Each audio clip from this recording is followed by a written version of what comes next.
A year ago, women were the majority of Ivy League presidents. Now most of them have quit.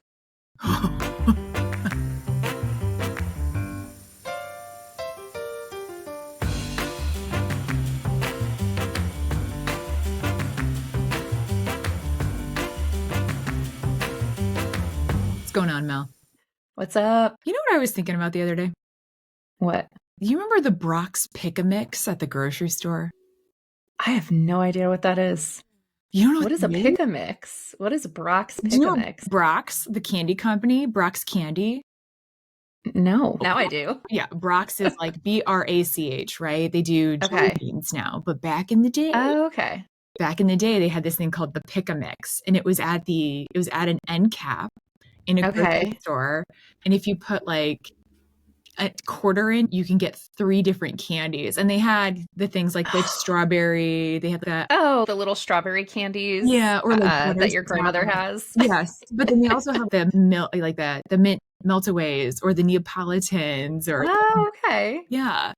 And where the hell did that go? I was watching vintage Yeah, we all need episodes of treats while we're Supermarket Sweep. shopping. I know. Yeah. Like I'm just gonna treat myself to a Just little give me a pick-me-up while I walk through the store. Exactly. I know. Where's the Brock's Pick-a-Mix? I think there is a ripe opportunity for that. I'm all for throwing a quarter in and getting a few candies out. I know. Where's the little surprise and delight at the grocery store? Where's the surprise and delight? They got to They bring don't it have back. it. I know. You know who does? We're not sponsored by them. But hint, hint, wink, wink, Stu Leonard's in Connecticut.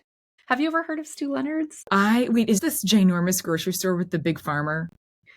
Yeah, it has like characters in there and it's amazing. Honestly, it is an amazing experience walking through this store. I'll have to take you there, Francesca, if you ever Listen, make it I'm up coming this out. way. Is it just big or is it actually good? No, it's like locally sourced things. It's an experience. There are farm characters throughout.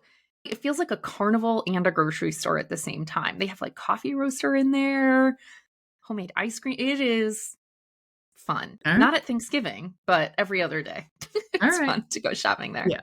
Prices okay? No, I'm curious about the prices. Can you jacking them up?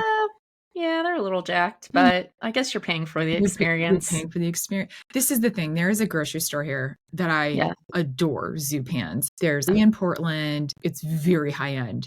It's like Erewhon of Portland, right? It is. Oh, God. Super well merchandised. Like you go in there and you're like, yeah, I need a $45 lotion. Like this is the thing. But I love them. I never shop there for my dailiness because it's 6 times what it would be at the Kroger. It's insane. It's insane. Give me an Aldi's any day. I love Aldi's. Yeah. I love Aldi's so much. We don't have an Aldi. We don't have Aldi's. What? We do not. We have Trader Joe. We do not have Aldi. Oh, you're missing out. Believe so me. Good. We had them in Chicago, had them in Pennsylvania. They have a better cheese selection than Trader Joe's, I think. Yeah, I'm not so happy. The Trader Joe's cheese selection is, it's all right. All right. It's all right. It's all right. Does the job. Yeah. Especially when you need a girl dinner. Yeah. Brock's Pick-a-Mix and a girl dinner. That's a thing. I think that's part of it. Yeah. Gosh. Mel, we're back with new week, new headlines. What are you talking about this week? Yeah, I got an alert about an article in the Chronicle of Higher Education. And the title is, A Year Ago, Women Were the Majority of Ivy League Presidents. Now most of them have quit. So I want to talk about it. What are you talking about, Francesca? Well, do you ever see that scene in Anchorman where all of the news corporations are in a street fight? Yes. Yeah. Just like the street fight, there are new sides in the office debate, and I want to talk about it because PBS and Telemundo just showed up. I want to talk about The Office because this week was really hot on two sides of the story, work resorts and remote CEOs. I want to talk about it. Let's do it.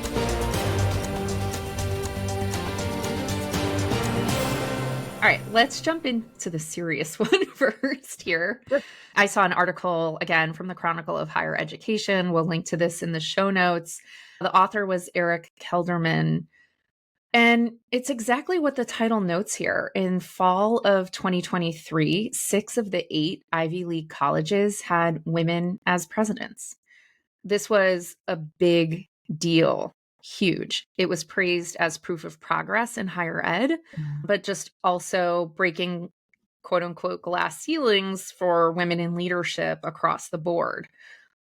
Since last year, 4 of them have since stepped down, 3 of them having been replaced by white men after intense scrutiny of how they handled the Israel-Gaza protests, and most of them endured intense pressure on top of directed personal attacks on their character as part of their ousting. For example, Claudine Gay was accused of plagiarism, and her degrees were put into question unnecessarily. Yeah. Oh, I know. Elsong Richardson, the former president of Colorado College and a legal expert on this, is implying implicit bias, is quoted in the article, stating there's vitriol that's directed at women in higher education leadership. And this spring, it really stood apart as the overt claims that they were not competent to lead these institutions, which just is not true. Other male university counterparts were, on the contrary, for these same things, criticized, but they did not get forced into resignation, nor did they experience these types of personal attacks. Yeah, especially with the Claudine Gay thing. I remember that it just felt like there was a whole campaign against her. That wasn't just... Absolutely. Yeah, that felt... It felt like digging and trying to create these accusations. It was awful to watch as a human, and especially as a woman. Yeah. And 2 of these women that have since left, they were firsts, right? Minouche Shafik was the first woman to lead Columbia University in its 270-year history. And Claudine Gay was Harvard's first Black president. They came in, these women leaders were praised just a year earlier, and then they were under this intense scrutiny that their male counterparts at other universities were not placed under. So why this matters? Eric points out this, like it or not, these developments are rippling across the sector and into public discourse, because it doesn't just ripple into higher education. We see this everywhere. These public undressings of women leaders puts us as a whole back as a society, right? And Francesca, we're women who have been in leadership positions, and we've experienced this type of thing, and we've also seen it, maybe not at the scale of these leaders, but you've seen it and you've witnessed it, unfortunately. Oh, yeah, absolutely. You see it on the pre and on the post. And what I mean by that is you see women getting put into leadership positions, CEO positions, especially when there's a massive cleanup job. So they're not even set up for success, number one.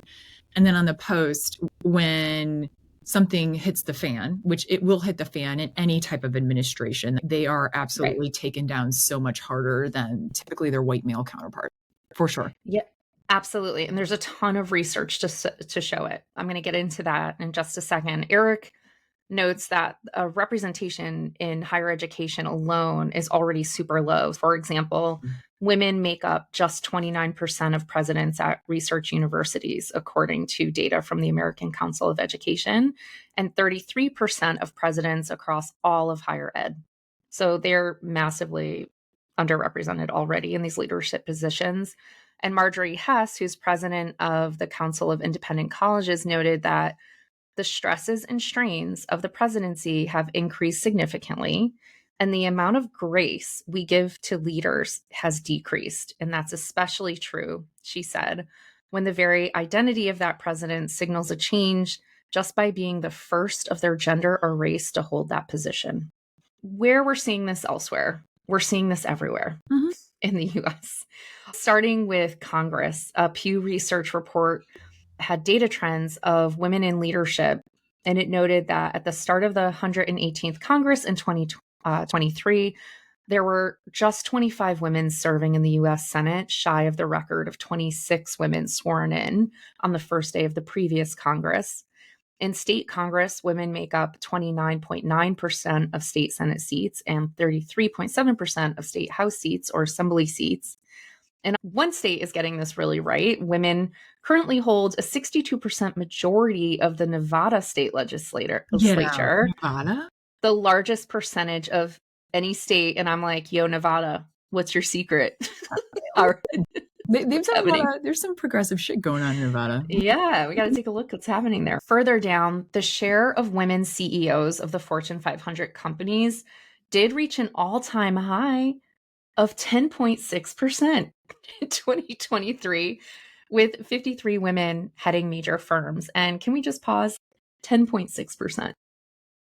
You know what That's drives not, me bonkers about seems that? low. It's so low. I'm like, okay, 33. She's going to say 33. I knew it was going to be lower, but I was shocked to I, see that number. I think the thing that you and I have both been in these organizations where they're making talent decisions at the executive level. And what we frequently see across the board is that there's gender parity, right? Pretty much all the way up to middle management, there's typically gender parity where you have equal number of men and women in roles. Once you start getting higher up and higher up, women drop off precipitously. The fact that it's only at 10%, think about that going from middle management to CEO, that drop is so significant. Huge. Something wrong. Something is wrong. And I'm going to talk about it. First, there is a ton of research out there that highlights that women in leadership positions are provided unrealistic expectations compared to their male counterparts. The McKinsey Women in the Workplace report, which recently came out in 2023, they partnered with Lean In on this report. It's the largest study on the state of women in corporate America to date. And based on data from that report from more than 270 companies and employing over 10 million people, here were some of the findings. Progress remains slow for women at the manager and director levels, creating a weak middle in the pipeline, impacting the majority of women in corporate America. They talk about there really isn't a glass ceiling. That's not the problem. It's what they're calling the broken rung. Have you heard about this? The broken rung is the greatest obstacle women face on the path to senior leadership because for every 100 men promoted from entry level to manager, only 87 women were promoted. And this gap is trending the wrong way, especially for women of color, where they noted only 73 women of color were promoted to manager for every 100 men, down from the 82 women of color from the previous year of the report. As a result of this broken rung, women fall behind and then they can't ever catch up. Bias is a huge factor here. Women are hired for what they have done, men are hired for what they've become. And women have to have a proven record, but men do not. So they noted here until this broken rung is fixed, gender parity and senior leadership will always remain out of reach. The next big factor here is honestly around microaggressions that women experience in the workplace. Microaggressions overall signal disrespect, they cause acute stress, and they negatively impact women's careers and health overall. 18 years of data showed that women experience microaggressions at a significantly higher rate than men. They're twice as likely to be interrupted and hear comments on their emotional state in the workplace. And for women with traditionally marginalized identities, these slights happen more often and are even more demeaning. As a result, the workplace is a mental minefield for many women, particularly those with traditionally marginalized identities. And then they noted that women leaders are leaving their companies at the highest rate ever, and the gap between women and men leaders leaving is the largest it's ever been. And as a point of perspective, they added for every woman at the director level who gets promoted to the next level, 2 women directors are actually choosing to leave their company. That's yeah. I believe it though. I mean, I'm curious if you saw this in the research. There has been a story for quite a long time that women aren't getting up into these higher positions because so much of the family housework is falling to them still. Women, for the most part, are still the caretakers of parents, children, grandparents, right? You're in a sandwich generation, and that work typically will still fall to women. And that's why we start to see women falling out of the workforce. That's been the story, but that's not the whole story. It's not the whole story, which I think is fascinating in terms of these environments suck for women. It's actually the environment, the unconscious bias women are experiencing. And when we go back to the original article around these Ivy League presidents, what did they all experience? Yeah. Microaggressions, personal attacks, unconscious bias about their leadership. Who feels safe working in that environment? Female Quotient recently came out and noted that 76% of high-performing women reportedly received negative feedback from their managers compared to just 2% of high performing men.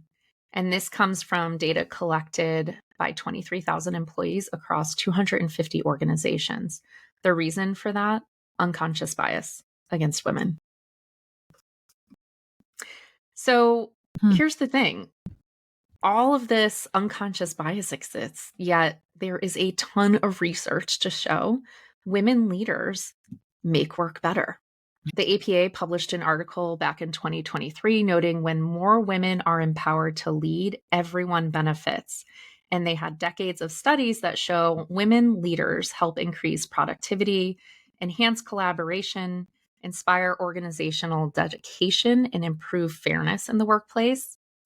And there are a ton of ways women excel, and I'm summarizing here. So please read the article. We'll link to the API article. But they noted these ways. Female leaders demonstrate more transformational leadership styles. Women are now seen as equally or more competent as men in the workplace. Team collaboration is greatly improved by the presence of women in the group. Women rank better than or equal to men in 7 of 8 traits relevant to leadership. The mere presence of a female leader relative to a male leader led perceivers to anticipate fairer treatment in the workplace. And appointing women to the top tier of management can even help mitigate deep-rooted stereotypes that are not expressed in our language. A few ways that orgs can start to make this better, or even as individuals, what you can do. The APA reported 4 ways that orgs can begin to support women leaders more effectively. 1, identify leaders early, very early, and nurture them. Establish mentorships that focus on sponsorship, which are 2 very different things. Supporting women and joining women-led professional organizations that help lift them up, and really focusing on allyship. So what does allyship mean? If you're a dude and old misogynistic shit happening, you should be standing up for women in the workplace.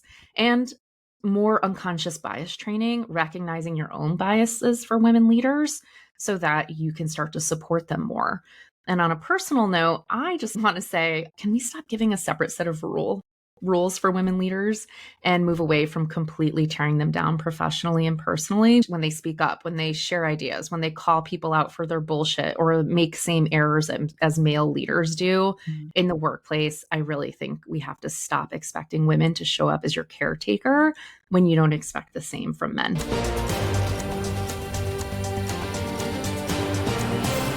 There are new sides in the office debate this week. 2 articles I want to highlight: work resorts and remote CEOs, because I don't think there's anything more polarized. That's not true. Let me, as we just, there are a lot of things that are polarizing in the US right now. We can name 1,000 different things, but I think one of the things that's going to make the top 10 is the office. Yes. CEOs want everyone back in the office. People want to be able to work remote and not be in the office, right? Office sucks. You can be on any side of the debate. But there were 2 new narratives that came into the ether this week that just really struck my fancy, so I thought I'd talk about it. There's new sides in the office debate. The first are work resorts. Work resorts, Mel. What are we talking about here? New York Times article by Stacy Freed, the hotelification of offices. Is this a new ping pong table? It might be. It might be. This is a really interesting article about how a lot of companies and office management groups are trying to lure workers back to their desks by running these things called work resorts. And what it's trying to do is tackle that age-old question of employees showing up to the office and wondering, why the hell am I here when I can be doing the exact same thing at home? Yeah. So this particular answer to this problem is hotelification. You've already started to see some of this pre-pandemic, but it's a new iteration of office buildings that offer an additional layer of what they call hospitality. So some of the things that look like hotelification, where the space feels beautiful, welcoming, it inspires new thinking. Other things that were called out in the article, things like off-white walls with Roman clay finish, a gray and white marble coffee table, white leather benches, and a resin canvas etched with the words, "Hello, tomorrow." Things like signature scents, hints of salty seawater, white lilies, dry musk, or they can include premium amenities like 9 restaurants, outdoor working spaces, Italian grocery stores, all this good jazz, golf simulators, and they'll have events like cocktail fairs and silent discos. Hotelification. I'm not trying to do a silent disco with my coworkers. I'm not trying to do a I'm silent sorry. disco ever, right? Listen, it is fun. I will say I did it at the Color Factory in New York with my BFF, and it was a little fun. It was fun. But you're listening to music? You have headphones on, so you're hearing the music, and you're just like vibing out, man. Yeah. I love it. I just don't know if I'm like that. It's like the sensory deprivation because it's so in your ear, so you don't have other surrounding noises. So you like really get into the music. Anyway, this just sounds like a regurgitation of you remember early days of tech. Oh, Google offers you free food and sleeping pods and ping pong tables and happy hours. So this feels like something old that they're now trying to make it seem fresh again. But at the end of the day, no matter what kind of air you've got pumping through the walls, I'd rather light a candle in my living room and sit in my joggers on my couch if I'm just checking email. Yeah. Or it's an option to come in if I need a change of scenery or a meaningful working session with my colleagues. Other than that, no. Why would I do that? Yeah, I'm torn on this one because I'm all for being in person if we need to be in person, if it's really intentional working. Hands down, absolutely. That's the only time we ever really need to be in person. And I also think, listen, there is a absolute benefit to having things like office as an amenity. I think that's a really smart move, right? Where you can be like, oh, I just need a different space, or I like to work in person. Yeah. I also think office buildings have sucked so freaking hard for the long time. So this is the next chapter of office as an amenity. I think it's much needed. Do I think it's going to solve the entire issue of? Absolutely not. Absolutely not. Absolutely not. Yeah, I just shared this with you. Culture Amp, they're so great, and they have chapters all over the US, and I'm part of the New York City chapter, and they just invited us to come in. For anyone who's local to New York City, 22 Vanderbilt, you're probably familiar. It's right across from Grand Central. It is a stunning location to work from. Great. Yeah. But I love the concept of as an amenity. Jeez, I know we're having a hard time today. What the heck? Sorry. Amenity. I like that concept of the option to come in if you need a change of scenery, or to your good point, you come in for meaningful work together. Absolutely. Yeah. Great. And you want a beautiful space for that for exactly the reasons they noted. But other than that, no. No one wants to be in the office mandatory 5 days a week and then go to a silent disco after work. Yeah. So be on the lookout, friends, for these ideas of offices and amenities, these work resorts, the hotelification of your workplace. It is coming. And again, it is an amenity. I would look at it as an amenity, as a benefit. Yeah, that's a welcome change. Beautiful spaces. Absolutely. Yeah. But I would also argue that the organizations, to your very good point, the organizations that have intentional work and set up office as an amenity are the ones that are going to win. Absolutely. Yeah. The second article that came up in terms of the debate around the office, I don't know if you've seen this, but CEOs working remotely are absolutely under fire. This week, the big news in the CEO world was Brian Nichols coming in as the new CEO of Starbucks. Yep. Fortune, Axios widely reporting that more CEOs are enjoying remote work life, but employees are starting to resent it.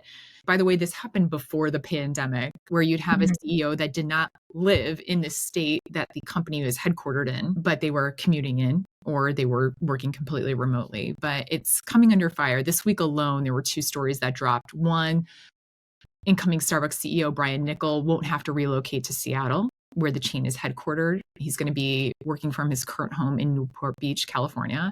And then 2 was Hilary Super, who just came over from Savage Fenty to be the new CEO of Victoria's Secret, won't be relocating to the company's headquarters in Ohio. Okay. Instead, she'll reportedly be flying in from her home in New York. Okay. Here's the deal with this, right? Where CEOs are working, quote unquote, remotely. Most of these organizations also are requiring their employees to come in at least 3 days a week. requiring their employees to live within an hour of the headquarters as well. And so there is this feeling of how come it's okay for the CEO, but it's not for me. Yeah, I think that's fair. I think that's a fair sentiment to have. Yeah. Unless your job duties require you to be close in location, I don't really understand the RTO piece. I really don't, because one, as an organization, you're cutting off your talent pool. Yeah. You have a national talent pool if you're open to this hybrid concept or virtual working concept. And now you're narrowing that talent pool significantly by saying it needs to be within a 1 hour radius or you need to come into the office. Why are you cutting off your own talent pool with these decisions? And two, yeah, it looks really bad when the expectation is everyone else needs to do this, but there are special exceptions over here. Yeah. And it's starting at the top and setting the tone. So I don't know. I think the optics of it are really bad. The Really bad. reality of it is most likely these folks are flying in to the home office for 3 days a week. Typically what happens is CEOs either have an apartment or they'll just get a hotel, whatever, but they're flying in also because they can afford to fly in too. I have worked for organizations that required people to be on headquarters, and I've seen anywhere from director on up fly in because they can afford it. Yeah, they can afford it. The thing that I think is interesting here is like the optics suck on this, right? And there's an element for me in terms of shadow of a leader that when you take on these roles, the response here is if you're a CEO, buy yourself some damn property in the headquarter in the state where this is located and have a front house and diffuse the optics. I don't know why people would perpetuate the optics of this. Yeah, or if you're expecting everyone else to be in the office 3 days a week, then they should visibly see you there too. Yeah, model the action if that's what you're expecting. If you're going to fly in, fine, but you need to be there too. It's debate. It's so crazy. Here's the other thing with this article. You and I have been paying attention to this stuff for a really long time. To your very good point. I would never see articles like this drop before the pandemic. And I just think because there's been this push to get people back into the office for whatever reasons, whether it's organizational leadership just wanting to see people, whether it's we're going to do that just so we can cull our workforce and fire a bunch of people and trim it down. And that's the easiest way to do it, which, by the way, that's happened. I don't think that's what the reason is. I think what's interesting, though, is you start to see, okay, what are the leaders doing then? Articles coming out. You would have never seen this 5 years ago. I think it's interesting that you're seeing it now.